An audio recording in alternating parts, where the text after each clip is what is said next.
लड़की एक वीरान टापू पर फंसी हुई थी और 10 दिनों से भूखी थी। बड़ी मुश्किल से उसे एक समुद्री गोंगा मिल गया, लेकिन जब उसने उसे तोड़ा तो पाया कि गोंगे के अंदर का मांस पूरी तरह रेत से भरा है। फिर भी उसने वह मांस मुंह में डाल लिया, पर जैसे ही उसने एक कौर खाया, तीखी बदबूदार कच्ची गंध से उसका सारा खाना बाहर निकल आया।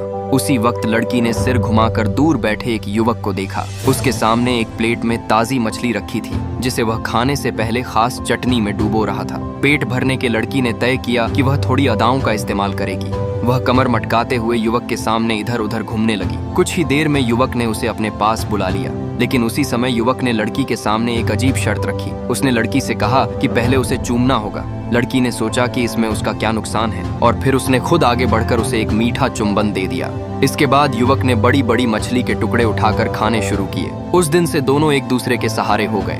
युवक अपनी शानदार मछली पकड़ने की कला से हर बार उम्मीद से ज्यादा शिकार करता और लड़की भी हाथ बटाती। दोनों की मेहनत से उन्होंने जल्दी ही एक छोटी सी झोपड़ी बना ली, जो हवा और बारिश से बचा सकती थी। लड़की धीरे धीरे युवक की ओर खींचने लगी, यहाँ तक कि सोते समय भी दोनों अनजाने में एक दूसरे से सटकर लेट जाते। लेकिन कुछ समय बाद एक हादसा हो गया। एक दिन युवक हमेशा की तरह मछली पकड़ने गया था। काम खत्म होने पर उसने समुद्र किनारे एक आदमी को बेहोश हालत में पाया और उसे बचाकर अपनी झोपड़ी तक लिया। या युवक के दिल में अजीब सी कसक उठी। वहीं मौत के मुंह से बचे उस आदमी, जिसका नाम जैक था, उसे भी इस सुनसान टापू पर 10 दिन से अकेले साथ रहने वाले मनुएल और उसकी पत्नी जेनिफर पर शक हुआ। उसे संदेह हुआ कि उसकी गैर मौजूदगी में जरूर जेनिफर और मनुएल के बीच कुछ न कुछ तो हुआ ही होगा। जैक के पास लाइटर थी।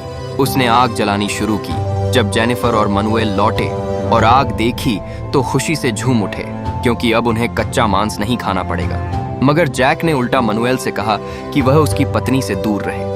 मनुएल ने कोई सफाई नहीं दी, बल्कि भलाई दिखाते हुए अपना खाना उन दोनों के साथ बांट दिया। लेकिन जैक ने न सिर्फ उसका शुक्रिया नहीं किया, बल्कि झोपड़ी को भी तोड़कर 2 हिस्सों में बांट दिया। इनमें से एक झोपड़ी तो इतनी खराब थी कि उसमें रहा ही नहीं जा सकता था। मनुएल और बर्दाश्त नहीं कर सका और जैक से जोरदार झगड़ा कर बैठा। उसने यहाँ तक कसम खा ली कि अब वह उनके लिए मछली पकड़कर भी नहीं लाएगा। मनुएल के चले जाने के बाद जेनिफर ने जैक को समझाया कि वह तुरंत जाकर उससे माफी मांग ले, क्योंकि बिना उसके उस सुनसान टापू पर 3 दिन टिक पाना भी नामुमकिन था। पर जैक अभी भी अपनी जिद पर अड़ा रहा और जेनिफर को अपने साथ खींचकर खाना ढूंढने ले गया।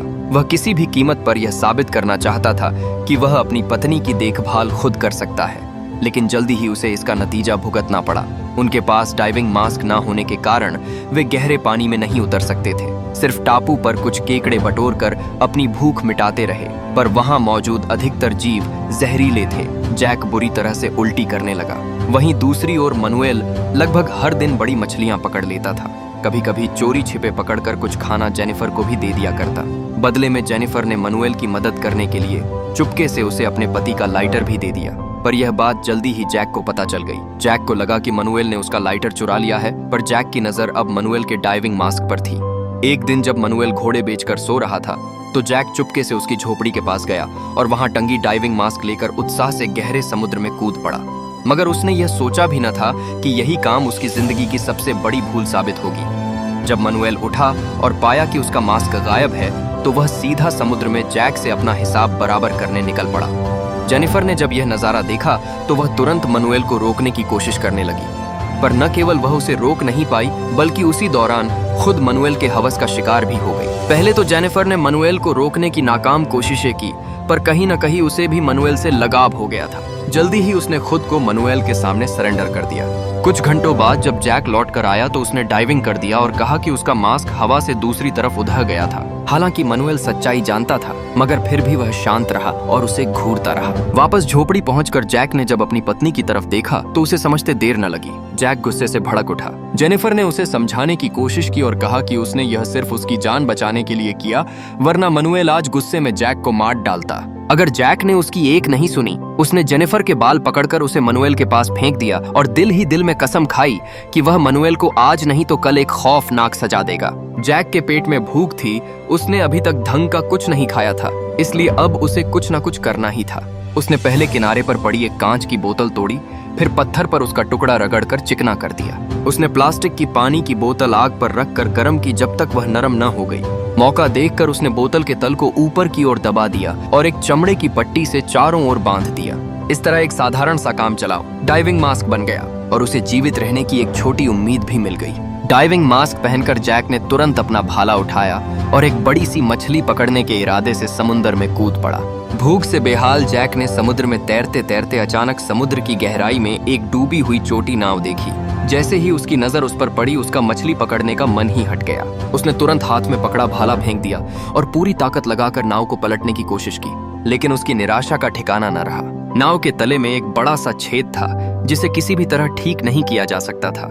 अभी अचानक उसके दिमाग में एक भयानक विचार आया। उसने अपना डाइविंग मास्क और भाला नाव के अंदर रख दिया, फिर रस्सी कंधे पर डालकर समुद्र के भीतर फिजिक्स की ऐसी की तैसी करते हुए बड़ी मुश्किल से नाव को खींचना शुरू कर दिया। आखिरकार काफी मशक्कत के बाद वह नाव को पानी से बाहर खींच लाने में सफल रहा और पूरी ताकत लगाकर उसे किनारे तक ले आया। यह देखकर बाकी दोनों भी दौड़कर मदद करने आए, लेकिन जैक इतना थक चुका होने के बावजूद उन्हें नाव के पास भटकने भी नहीं देना चाहता था। वह नाव को दूर ले गया और फिर किसी धारदार चीज से नाव के टूटे हिस्से को भरने की कोशिश करने लगा। अजीब बात यह थी कि उसे पता था कि नाव को चाहे जितना मरम्मत कर ले, उससे समुद्र पार नहीं किया जा सकता।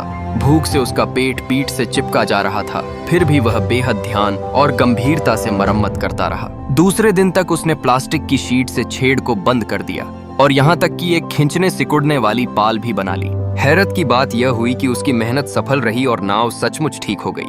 यह देखकर मनुएल घबरा गया, क्योंकि इस टापू पर फंसने से पहले वह सिर्फ जहाज पर एक मामूली कर्मचारी था। अगर जैक सचमुच वापस जाकर मदद ले आया तो उसे छोड़ेगा नहीं। अगले दिन जब जैक मछली पकड़ने गया हुआ था, तब मनुएल और जेनिफर ने मिलकर उसकी नाव चुराकर वहां से भागने का प्रोग्राम बनाया। कुछ ही देर में दोनों ने छोटी नाव को किनारे तक धक्का दिया। हालांकि जैक ने तुरंत उन्हें देख लिया, लेकिन दूरी के कारण वह समय पर उन्हें रोक नहीं पाया। जब वह वहां पहुंचा, तब तक मनुएल जेनिफर को अपने साथ लेकर खुले समुद्र की ओर बह चुका था।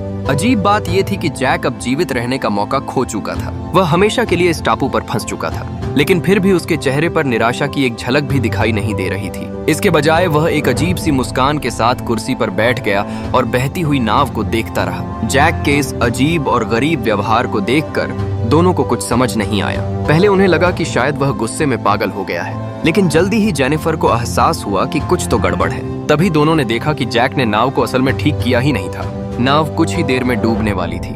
जान बचाने के लिए दोनों ने समुद्र में छलांग लगाई और पूरी ताकत से टापू की ओर तैरने लगे। इस बीच जैक ने उनकी मेहनत से बनाई हुई झोपड़ी जला दी और आराम से भुनी हुई मछली खाते हुए भी कोई जल्दबाजी नहीं दिखाई।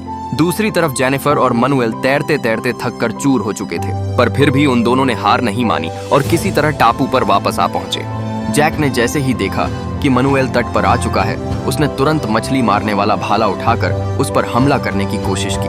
हालांकि मनुएल मजबूत और फिट था, लेकिन घंटों तक लगातार समुद्र में तैरने के कारण उसके शरीर में अब बिल्कुल भी जान नहीं बची थी। भाला लगते ही मनुएल ने एक दर्दनाक चीख लगाई और सीधे समुद्र में गिर गया। जैक तुरंत पीछे पीछे गया और भाला कसकर उसके सीने में घोंप दिया।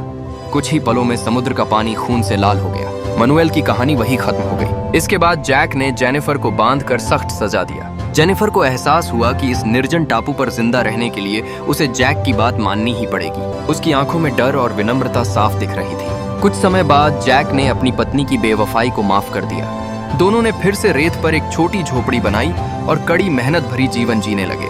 दिन रात काम करते हुए दोनों ने साधारण लेकिन सुरक्षित जीवन बिताना शुरू किया। काफी समय बाद एक टूरिस्ट उस निर्जन टापू पर आया। उस वक्त जैक मछली पकड़ने समुद्र में गया हुआ था। इधर जेनिफर ने कभी सपने में भी नहीं सोचा था कि कोई आएगा।